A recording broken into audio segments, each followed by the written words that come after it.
Result आया sir, NDA को काफ़ी बेहतर जीत मिली है। बहुत बेहतर जीत मिली है राष्ट्रीय जनतांत्रिक गठबंधन को और माननीय प्रधानमंत्री आदरणीय नरेंद्र मोदी जी की विकास की गंगा जो उनके भगीरथ प्रयास के कारण देश के गांव-गांव, घर-घर, जन-जन तक पहुंच रही है, उसका असर है।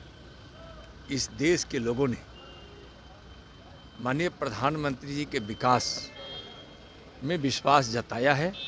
महाराष्ट्र में रिकॉर्ड तोड़ जीत हासिल की है भाजपा और एनडीए ने, और जितने भी उपचुनाव हैं उसमें देखे होंगे कि भारतीय जनता पार्टी ने अपार जीत हासिल की है।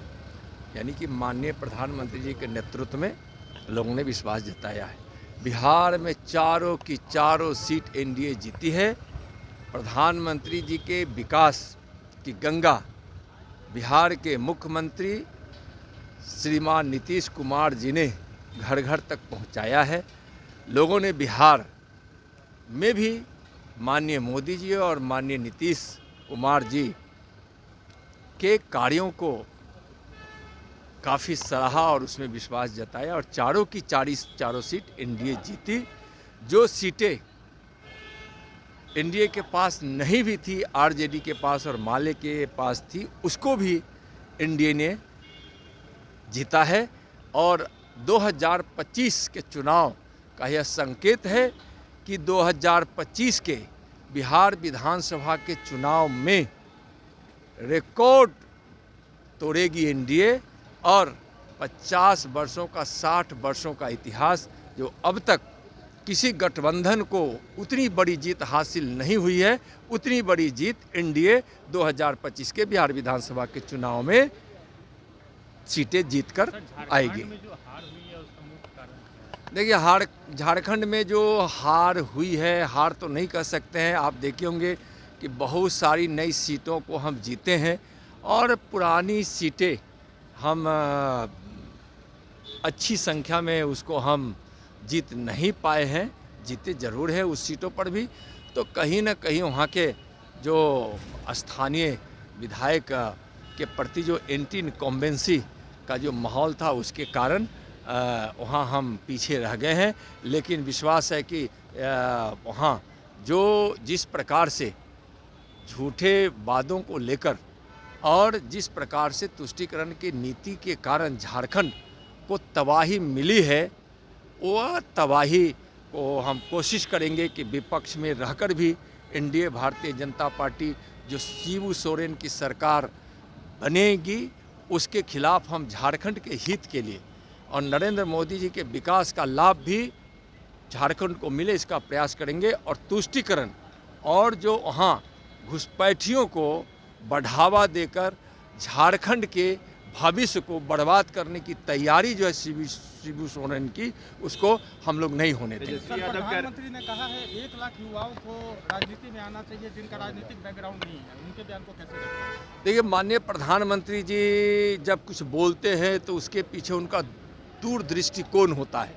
युवाओं को प्राथमिकता देना माननीय प्रधानमंत्री जी के संकल्प में है, सपना में है। आप देखिए होंगे कि इस 10 साढ़े 10 वर्षों में युवाओं को प्राथमिकता माननीय प्रधानमंत्री जी ने दिया है।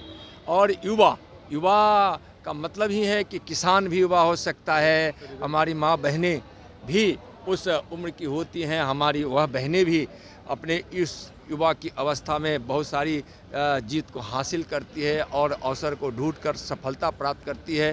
तो और आज युवा देश कहा जाता है भारत को। दुनिया में युवा देश भारत को इसलिए कहा जाता है कि देश की आज़ादी का लगभग देश की आबादी का लगभग 58-59% युवा है।